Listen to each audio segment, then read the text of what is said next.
할렐루야. 오늘도 주님의 전에 올라 예배드리는 성도님들의 삶과 가정에 하나님께서 부어주신 놀라운 축복과 은혜가 넘쳐나시기를 주님의 이름으로 축원합니다. 오늘 수요 치유의 신학의 제목은 내면의 치유함을 받으라입니다. 본문은 요한복음 5장 1절에서 9절 말씀입니다. 저는 육성교구를 담당하고 있는 박영균 목사입니다. 베데스다 연못에는 수없이 많은 환자들이 모여 있습니다. 맹인, 다리 더는 사람, 혈기 마른 사람 등 오랜 시간 육체적인 고통으로 어려움을 겪었던 사람들입니다. 왜냐하면 이 연못에는 오랜 전설이 내려오기 때문입니다. 1년에 딱 한 번 천사가 내려와 물이 휘저어 놓을 때가 있는데, 그때 제일 먼저 물에 들어간 사람은 어떤 병이든 고침을 받을 수 있게 된다는 전설이 있기 때문입니다. 그러니 베데스다 연못은 전쟁터와 같습니다. 타인을 향한 국률과 배려보다는 서로 좋은 자리를 차지하기 위한 경쟁과 다툼이 비일비재한 자리인 것입니다. 마치 베데스다 연못의 분위기는 현대백화점 앞에 한정판 신상 명품백을 사기 위해 전날부터 텐트를 치고 밤새 줄을 서는 진풍경 같습니다. 그런데 여기서 한 가지 문제가 있습니다. 이곳 전설로 인해 중증 환자들이 연못 주변에 모여 있는데, 물이 동하고 나면 가장 먼저 물에 들어갈 수 있는 사람은 몸이 덜 아픈 사람들일 것입니다. 맹인은 볼 수 없으니 물이 동하는 때를 알 수 없고, 다리 저는 사람은 뛸 수가 없으니 연못에 제일 먼저 들어갈 엄두를 내지 못합니다. 간단한 피부병이나 감기에 걸린 사람 정도가, 또한 다리가 멀쩡한 사람 정도가 연못에 제일 먼저 뛰어 들어갈 수 있을 것입니다. 그렇지만 오늘 말씀은 놀랍게도 예수님께서 수없이 많은 사람들 중에 가장 중증 환자였던 38년 된 중풍병자를 찾아오셨고 그를 고쳐주셨습니다. 사실 38년 된 병자는 베데스다 연못에 온 지 오랜 시간이 흘렀지만 연못에 들어갈 수 없으니 병 낫기를 포기해버렸습니다. 마음속으로는 더 이상 아무런 변화가 없을 것이다, 더 이상 이 병고침을 받을 수 없을 것이다, 이 마음 가운데 단정지어버리는 마음들이 자리하고 있었습니다. 그런데 꼭 이 모습이 우리들의 영적인 모습 같습니다. 우리들의 영적인 상태를 가만히 들여다보면 오랜 시간 방치되어 있어 심령이 메말라 버렸습니다. 더 이상 삶에 아무런 변화가 없으니 마음의 문을 꼭 닫아놓고 변화하기를 포기해버렸습니다. 그러니 우리가 영적으로 38년 된 병자인 것입니다. 그렇다면 우리의 이런 병든 마음을 어떻게 해야 치료받을 수 있는 것인지 오늘 말씀을 통하여서 영적인 교훈을 얻고 기도의 제목을 삼고자 합니다. 첫 번째로, 절망 중에도 소망을 잃지 말아야 합니다. 오늘 본문의 말씀 5절입니다. 거기 38해 된 병자가 있더라. 38년 된 병자는 마음속으로 간절히 치유받기를 원하였지만 이미 치유받는 것을 포기하였습니다. 그동안 병을 치료하기 위하여서 할 수 있는 노력은 다 해보았습니다. 유명한 의사도 찾아다니고 좋은 약도 써보고 손꼽히는 병원도 다녀봤지만 더 이상 병에 호전이 없자 포기해버린 것입니다. 그나마 베데스다 연못의 이야기를 듣고 지푸라기라도 잡는 심정으로 누워있는 것입니다. 이미 병자는 38년 동안 찢기고 다치고 메마르고 절망의 늪에 빠져버렸습니다. 우리의 삶도 이와 같습니다.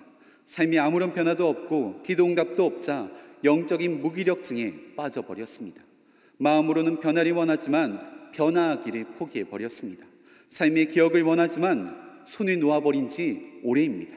그러나 영적인 깊은 낙담 가운데 빠져있다고 할지라도 절대로 소망을 잃어버려서는 안 됩니다. 왜냐하면 영적인 무기력증에 빠져있는 우리에게 찾아오시는 분이 계신데 바로 그분이 예수님이십니다. 오늘 본문의 말씀 6절입니다.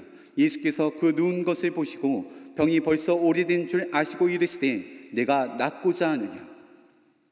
예수님께서는 38년 된 병자에게 물어보십니다. 내가 낫고자 하느냐. 38년 된 병자, 물어보다 많아 당연히 낫기를 원할 것입니다. 그러나 병자는 이렇게 대답합니다. 7절 말씀입니다. 병자가 대답하되 주여, 물이 움직일 때에 나를 못에 넣어주는 사람이 없어 내가 가는 동안에 다른 사람이 먼저 내려가나이다. 물이 움직일 때에 38년 된 병자는 못에 넣어주는 사람이 없어 병 낫기를 포기했다는 것입니다. 그런 병자에게 예수님께서는 기어코 낫기를 원하시는지 물어보십니다. 내가 낫고자 하느냐? 이 말 속에는 단순히 치유만을 받기 원하는지 물어보는 것은 아닙니다. 38년 된 병자는 진정으로 육체적, 정신적, 영적 고통에서 벗어나 온전하게 치유함을 받을 수 있을 것이라는 소망이 내 마음속에 여전히 있느냐라고 물어보신 것입니다. 아픈 지가 이미 38년이나 되었습니다. 그럼 대부분의 사람들은 더 이상 나빠지지만 않으면 다행이다 생각하며 고침받을 수 있을 것이라는 소망을 잊어버린 지가 오래입니다. 그러나 우리는 어떤 상황 가운데 놓여 있다고 할지라도 절대로 희망을 버려서는 안 됩니다. 왜냐하면 우리의 참 소망 되신 예수님이 있기 때문입니다. 38년 된 병자에게도 예수님께서 먼저 찾아오셨습니다. 성경에 보면 종종 38이라는 숫자가 등장합니다. 이스라엘 백성들이 38년 동안 광야 생활을 하였습니다. 이스라엘 백성들은 사실 애굽의 노예였습니다. 그런 노예 출신 이스라엘 백성들을 출애굽하고 하나님의 백성으로 삼아주셨던 것입니다. 그럼에도 이스라엘 백성들은 노예였을 때의 모습들을 벗어버리지 못하고 그때를 회상하며 그리워합니다. 또한 그때로 돌아가기를 갈망하고 있습니다. 출애굽기 16장 3절 말씀 보시면 이스라엘 자손이 그들에게 이르되 우리가 애굽 땅에서 고기가마 곁에 앉아있던 때와 떡을 배불리 먹던 때에 여호와의 손에 죽었더라면 좋았을 것을 너희가 이 광야로 우리를 인도해 내어 이 온 회중이 줄여 죽게 하는도다. 광야로 데리고 나온 모세와 아론을 원망하는 말입니다. 애굽에서 노예 생활을 하면서 먹었던 고기와 떡을 그리워합니다. 왜냐하면 저들의 마음에는 이미 소망이 끊어졌기 때문입니다. 오랜 시간 애굽의 노예로 있으면서 그 생활에 완전히 젖어든 것입니다. 더 이상 노예 생활이 불편하지 않았습니다. 인권이 침해당하고 정체성이 무참히 짓밟히고 있지만 이것이 아예 몸에 배어 있어 이런 노예의 삶이 당연한 것이라 생각합니다. 분명 이스라엘 백성들도 38년 된 병자처럼 자유를 되찾기를 갈망하였을 것입니다. 그러나 이미 430년이란 시간이 흘러 포기해버린 지가 오래입니다. 하나님께서는 이런 이스라엘 백성들이 먼저 찾아오셨고 저들의 병든 마음을 치유하시고 사용하시기를 원하셨던 것입니다. 지금 우리가 살고 있는 시대는 일과 학업, 미래에 대한 불확실성으로 인한 스트레스와 불안, 각종 우울증과 트라우마가 자리 잡고 있습니다. 그래서 술, 담배, 게임, 도박, 심지어 마약에까지 손을 뻗어 병든 마음들을 달래고자 합니다. 소망이 끊어진 삶을 살아가고 있는 것입니다. 하나님을 믿는 우리도 이런 시대 속에 살아가면서 영적으로 얼마나 방치되어 나아가는지 모릅니다. 38년 된 병자와 같이 아무런 삶의 변화 없이 영적인 침체에 빠져 소망 없는 하루하루를 보내고 있습니다. 이런 우리의 병든 마음을 달래줄 수 있는 분은 오직 예수님 한 분뿐인 줄 믿습니다. 다른 어떤 것으로도 채워줄 수 없으며 회복될 수 없습니다. 우리의 영원한 소망 되신 예수님을 꼭 붙잡고 영적인 기쁜 침체에서 벗어나 하나님께서 주시는 참된 자유와 행복을 누리시는 저와 여러분 되시기를 간절히 축원합니다. 두 번째로는 변화를 위해서는 예수님을 바라보아야 합니다. 다이어트를 시작하게 되면 우리의 보는 눈이 완전히 달라지게 됩니다. 다이어트를 시작하면 세상에는 뚱뚱한 사람, 날씬한 사람 이렇게 둘로만 나뉘는 것 같습니다. 또한 예전에는 먹방 유튜버를 찾아보며 여러 가지 맛집을 검색했다면 이제는 건강한 식단을 신경 쓰며 칼로리를 보게 됩니다. 몸무게를 보게 되고 어떤 운동을 해야 하는지 어떤 운동 방법이 좋은지 찾아보게 되는 것입니다. 다이어트만 결심해도 우리 삶에 보는 것이 완전히 달라지는 것입니다. 이처럼 우리 삶에도 무엇을 보는지에 따라 삶의 방향이 달라집니다. 우리 삶의 진정한 변화를 원한다면 예수님만을 바라보아야 합니다. 예수님께서는 38년 된 병자에게 내가 낫고자 하느냐 물어보십니다. 이때 38년 된 병자가 자신의 상황과 처지를 보고 있었다면 네, 나으면 좋지요. 변화되면 좋지요.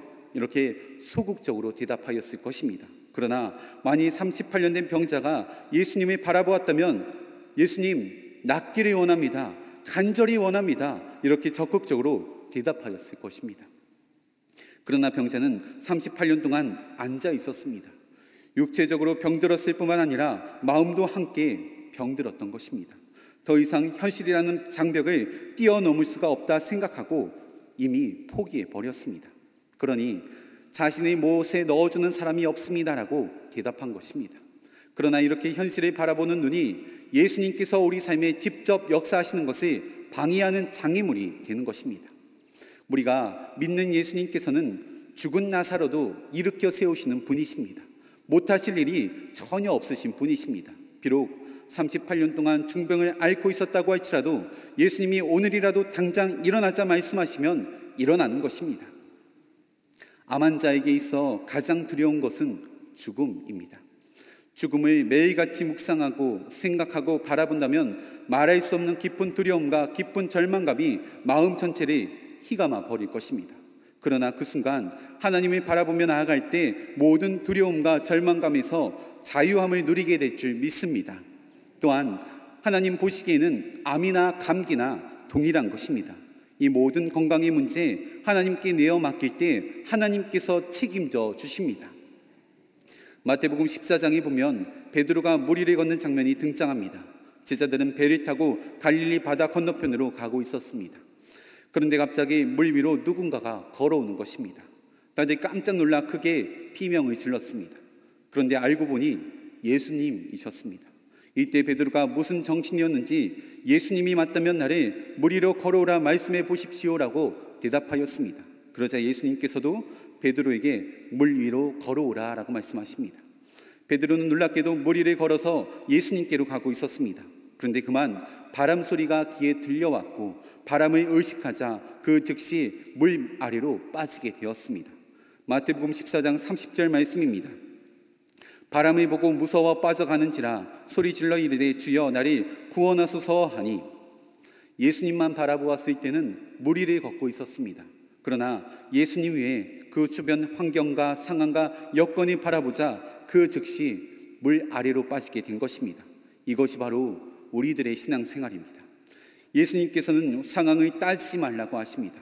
환경을 바라보지 말고 여건을 뛰어넘어 예수님만 바라보라 말씀하십니다. 그럴 때 물 위를 걷는 기적을 보여주시겠다 말씀하십니다. 그런데 우리는 참으로 연약한 믿음을 가지고 있습니다. 특히나 눈앞에 보이는 현실에 얼마나 민감하게 반응하고 나아가는지 모릅니다. 마태복음 8장에 보면 예수님과 제자들은 배를 타고 이동하고 있었습니다. 그런데 갑자기 광풍이 불어와 배가 흔들리고 배 안에 물이 들이차게 되었습니다. 제자들은 갑작스러운 강풍과 물이 들이치는 상황이 너무나도 겁을 먹고 마치 죽을 것 같은 공포감을 그 순간 느꼈습니다. 그러나 예수님께서는 너무나도 태연하게 배 안에서 잠을 청하고 계셨습니다. 그러자 제자들은 다급하게 잠을 자고 계신 예수님을 깨웁니다. 예수님, 예수님, 지금 큰일 났습니다. 강풍이 불어 우리가 지금 죽게 생겼습니다. 그러자 예수님께서는 일어나시자마자 제자들의 믿음 없음을 꾸짖으시고 이내 바람과 바다를 잠잠케 하셨습니다. 마태복음 8장 26절 말씀입니다. 예수께서 이르시되 어찌하여 무서워하느냐 믿음이 작은 자들아 하시고 곧 일어나사 바람과 바다를 꾸짖으시니 아주 잔잔하게 되거늘. 이처럼 제자들은 예수님이 바로 옆에 계셨음에도 눈앞에 보이는 강풍이 예수님보다 더 크게 보였던 것입니다. 그러나 우리는 이 순간 가운데 분명하게 기억해야 될 것이 있습니다. 예수님께서는 우리가 바라보는 상황, 우리가 바라보는 눈앞의 환경들보다 크신 분이십니다. 예수님께서는 바람도 광풍도 잠잠케 하실 수 있는 능력을 가지고 계십니다. 그렇기 때문에 우리는 예수님 한 분만 더욱더 의지해야 하는 줄 믿습니다. 그럴 때 모든 상황을 역전시키시는 하나님을 경험하게 될 것입니다. 바라기는 상황과 환경과 여건이 뛰어넘어 언제나 하나님 한 분만을 바라보시며 살아가는 저와 여러분 되시기를 간절히 축원합니다. 마지막 세 번째로 순종을 통해 치유와 회복을 경험해야 합니다. 오늘 본문의 말씀 8절과 9절입니다. 예수께서 이르시되 일어나 내 자리를 들고 걸어가라 하시니 그 사람이 곧 나아가 자리를 들고 걸어가니라. 예수님께서 내 자리를 들고 걸어가라 말씀하십니다. 그럼 보통은 예수님 저 못 걷습니다. 이 병 벌써 38년이나 되었습니다. 이런 반응을 보일 것입니다. 그런데 38년 된 병자는 즉각 반응하였습니다. 순종은 단순한 행동이 아닌 믿음의 표현인 것입니다. 눈에 보이는 상황과 처지는 회복이 불가능해 보여도 하나님 말씀에 순종하며 나아갈 때 놀라운 기적이 벌어질 것입니다. 열왕기상 17장에 보시면 사르밧가부의 이야기가 등장합니다. 이스라엘에 극심한 가뭄이 들었습니다. 사르밧가부는 더 이상 살 소망이 없자 아들과 최후의 만찬을 한 이후에 목숨을 끊으려고 하였습니다. 그때 엘리야 선지자가 찾아와 물과 떡을 달라고 요구합니다. 과부는 엘리야 선지자의 말에 순종하였습니다. 사실 사르밧가부는 아들과 나누는 마지막 최후의 만찬입니다. 그러니 아무리 선지자가 찾아온다고 할지라도 거부할 수 있는 그런 여지가 분명하게 있었습니다. 그러나 사르밧가부는 어차피 죽을 목숨이기에 순종하였습니다. 그러자 가루통과 기름의 병이 마르지 않는 기적을 맛보게 되었습니다. 이처럼 도저히 순종할 수 없을 것 같은 상황에서 순종할 때 놀라운 기적이 일어나는 것입니다. 도저히 믿어지지 않고 받아들여지지 않지만 순종하며 나아갈 때 놀라운 역사가 벌어지는 것입니다. 이것이 바로 믿음입니다. 열왕기하 5장에 보면 나하만 장군이 등장합니다. 그는 시리아 왕국의 군대 장관이며 왕에게 높은 신임을 받는 능력의 사람이었습니다. 그런데 그에게 치명적인 단점이 하나 있었는데 바로 나병 환자라는 것입니다. 나하만 장군은 승승장구하고 있었지만 나병 때문에 행복한 삶을 살아가지 못하였습니다. 나병에서 벗어나기 위하여서 수없이 많은 노력들을 하였지만 모두가 허사였고 헛수고였습니다. 그러던 중 여종을 통하여서 엘리사 선지자에 대해 듣게 되었고 그 즉시 이스라엘 땅으로 향하였습니다. 그런데 엘리사 선지자는 앞에 나와보지도 않고 요단강물에 7번 몸을 씻으라 말합니다. 열왕기하 5장 10절 말씀입니다. 엘리사가 사자를 그에게 보내 이르되 너는 가서 요단강에 몸을 7번 씻으라 네 살이 회복되어 깨끗하게 되리라 하는지라. 이 말을 들은 나하만 장군은 화가 머리에서부터 발끝까지 났습니다. 어렵게 여기까지 왔는데 엘리사 선지자는 나와보지도 않고 그저 강물에 몸을 씻으라 말하는 것입니다. 뒤도 돌아보지 않고 그 자리를 떠났습니다. 요단강보다 깨끗한 강이 얼마나 많은데 굳이 거기에 들어갈 이유는 없었던 것입니다. 그런데 돌아오는 길에 종의 말을 듣고 그의 마음을 돌이킵니다. 만일 선지자가 더 큰 일을 시켰으면 장군님은 행하였을 것입니다. 이 말을 들은 나하만 장군은 자신의 뜻을 돌이켜 요단강물에 7번 몸을 씻었습니다. 마음에는 불같은 화가 났지만 순종하였습니다. 그러자 깨끗하게 치유함을 받을 수가 있었던 것입니다. 사랑하는 성도님들, 이처럼 순종은 화가 나도 믿어지지 않아도 못하겠어도 불편해도 하는 것입니다. 그럴 때 놀라운 치유와 회복을 경험하게 되실 줄 믿습니다. 성경에 기록된 많은 인물들이 전부 믿어지기 때문에 순종한 것은 아닙니다. 믿음의 조상이었던 아브라함도 하나님께서 아들 이삭을 바치라 말씀하셨을 때 도저히 받아들여지지 않았을 것입니다. 예수님의 수제자였던 베드로도 밤새 그물을 던졌지만 물고기 한 마리를 잡지 못하였습니다. 그때 예수님께서 깊은 곳에 가서 그물을 내리라 말씀하셨습니다. 베드로는 이해가 되어 그물을 던졌던 것은 절대로 아닐 것입니다. 그저 하나님 말씀이 있기에 순종하였던 것입니다. 그러자 하나님께서는 아브라함을 열방의 아버지로 세워주셨으며 베드로에게 그물이 찢어질 정도로 수없이 많은 양의 물고기들을 맛보게 하셨습니다. 38년 된 병자도 예수님께서 내 자리를 들고 걸어가라 말씀하셨기 때문에 순종한 것입니다. 그러자 그 즉시 일어나 걷게 되었습니다. 하나님께서는 우리에게도 동일하게 이런 순종을 요구하십니다. 그 말씀에 토를 달거나 따지거나 거부하지 마시고 그대로 순종하시기를 바랍니다. 그럴 때 우리에게 놀라운 치유와 회복을 허락하여 주실 것입니다. 그러면 그 이후에는 당연히 새로운 삶을 누리게 될 것입니다. 순종 한 번이 어렵지 두 번은 어렵지 않습니다. 하나님 말씀에 늘 순종하여서 이 땅에서 경험하여 보지 못한 치유와 회복을 날마다 경험하고 나아가시는 저와 여러분 되시기를 간절히 축원합니다. 기도하시겠습니다. 사랑이 많으신 하나님 아버지, 오늘 말씀을 통해 영적으로 메말라 있는 우리의 영적인 상태를 점검하고 돌아보게 하시니 감사를 드립니다. 하나님을 믿는다고 고백하면서도 우리의 내면은 38년 된 병자와 같이 얼마나 방치되어 살아왔는지 모릅니다.